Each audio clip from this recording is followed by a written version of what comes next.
Hoy, 8 de marzo, se celebra internacionalmente el Día de la Mujer.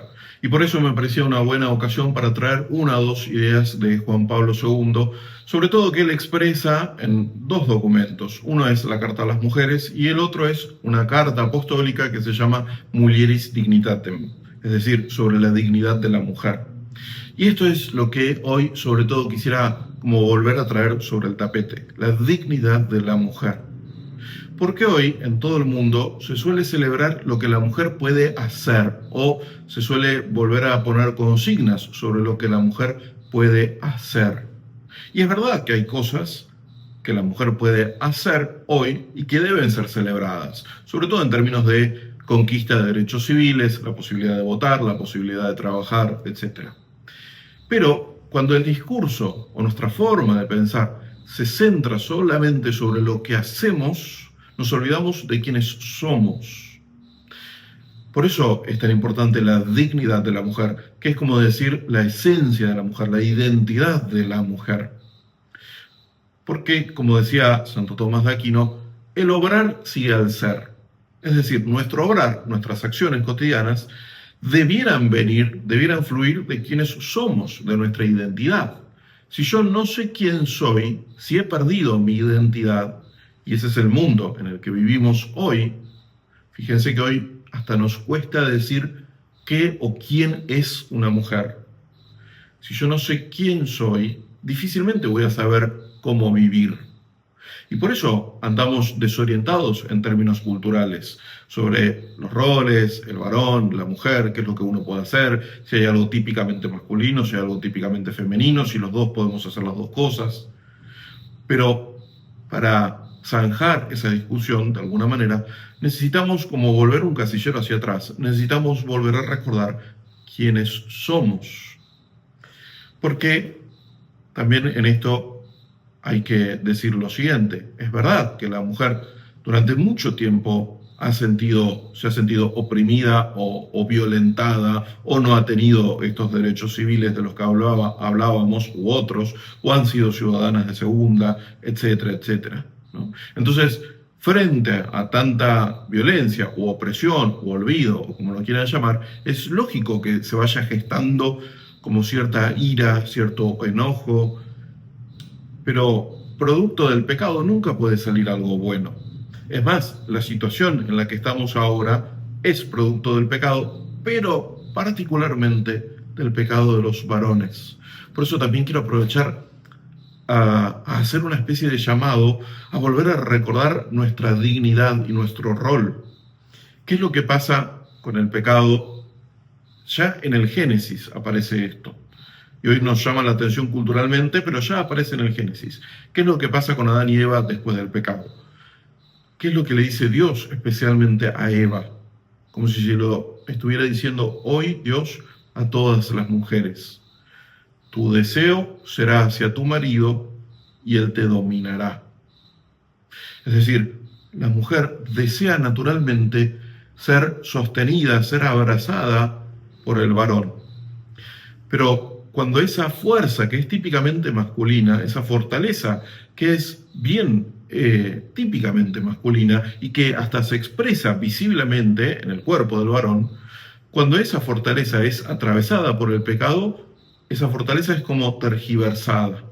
Y en vez de ser puesta esa fortaleza al servicio de la mujer o en defensa de la mujer, al contrario, se convierte en opresión y en violencia. Tu deseo será hacia tu marido y él te dominará. Y esto también lo detectó la revolución sexual. Esa revolución sexual que se empezó a gestar a finales de los 50 y que trajo algunas consignas muy claras. Una de las consignas que traía esa revolución sexual es que, o una de las ideas, es que las mujeres querían entrar en la unión sexual de la misma forma que entra el varón. ¿Cómo entra el varón a la unión sexual? Sin mayores consecuencias. Es decir, si fruto de esa unión sexual viene una nueva vida, el varón puede huir de esa responsabilidad. Y la primera que carga con esa responsabilidad es la mujer. Entonces, justamente, es decir, con justicia, las mujeres sintieron ahí que había algo que estaba mal y dijeron: nosotras también queremos entrar en esa unión sexual sin mayores consecuencias. Esto lo estoy parafraseando, pero es algo que promovían muchos filósofos y pensadores y los medios de comunicación de esa época de la revolución sexual, finales de los 50, principios de los 60. Es decir, en vez de asumir nuestra responsabilidad y nuestra identidad, lo que Juan Pablo II, en Amor y Responsabilidad, llama reconciliarnos con nuestra grandeza natural, que es esa grandeza que nos hace capaces de crear una nueva vida, en vez de reconciliarnos con quienes somos, más bien huimos de nuestra identidad por temor, por un montón de motivos que pueden ser atendibles. Pero el problema es este: huimos de nuestra identidad, de quienes somos, en favor, supuestamente, de una mayor libertad. Pero veamos si esa mayor libertad realmente es así. Cuando Pablo VI, al principio de los 60, apenas iniciada la revolución sexual, empezó a ver todo esto, y sobre todo después de la creación de la píldora, cuando él empezó a ver todo esto, él dijo: esto va a traer una mayor promiscuidad. Es decir, va a traer más infidelidad, más sexo casual, etc. Y el problema es el siguiente, porque hoy la cultura promueve eso como si fuese algo bueno.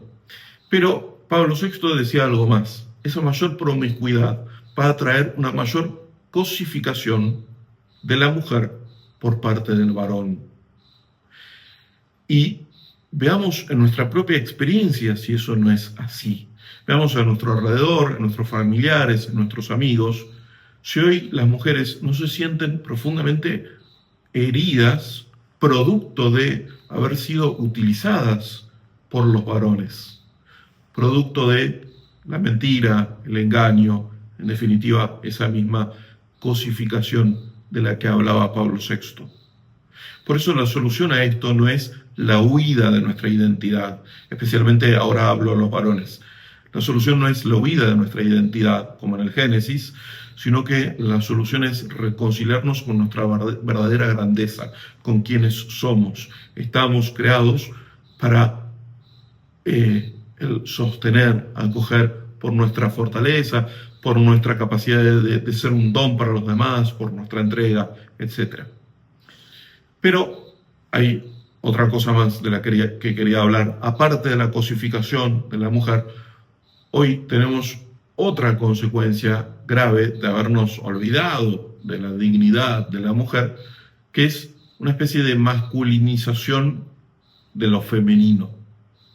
Es decir, en este debate de qué es lo que las mujeres pueden hacer, qué es lo que los varones podemos hacer, y en esta especie de competencia, culturalmente hemos dicho: bueno, todos podemos hacer todo, no hay nadie que no pueda hacer nada.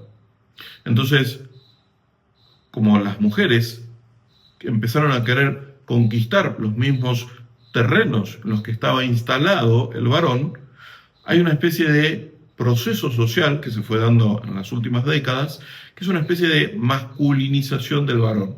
¿A qué me refiero con esto? No me refiero a una cuestión de actitudes exteriores o de formas de hablar o nada de eso, sino que me refiero a que las mujeres han olvidado lo que Juan Pablo II llama el genio femenino. Es decir, ¿qué es lo típicamente femenino?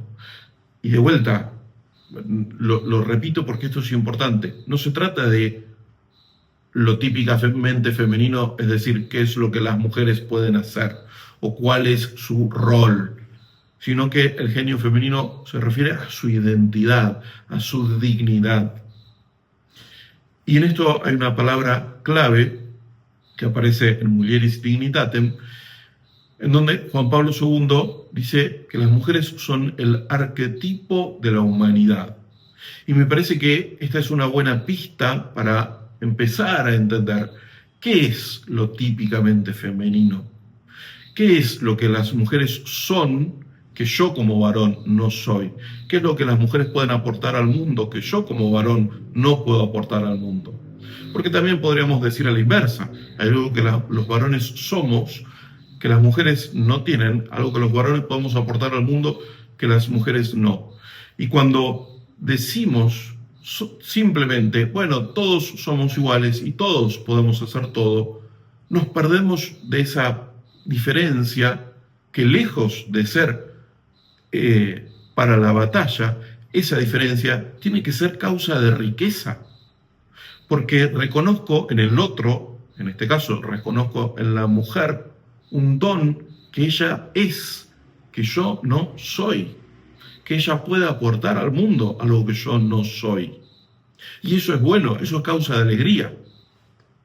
Lo que pasa es que, de vuelta, cuando esas diferencias son atravesadas por el pecado y no son vistas como causa de riqueza mutua, que es lo que tenemos, lo del Génesis, tu deseo será hacia tu marido y él te dominará. Es decir, yo soy más que vos, yo puedo más que vos.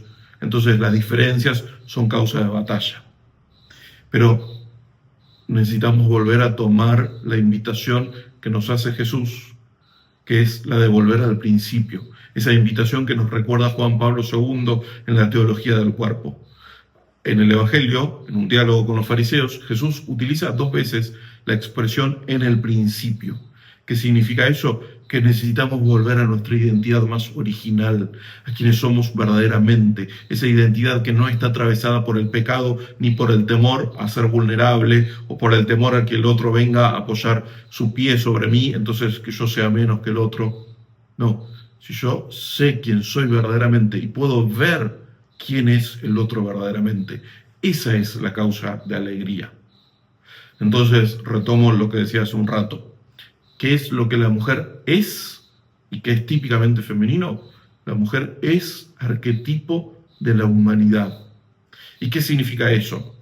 Normalmente se dice, esto es una generalización lo que voy a decir, pero tiene algún punto, tiene algún sentido. Normalmente se dice, los varones nos atraen naturalmente o somos más atraídos hacia las cosas, el mundo de las cosas.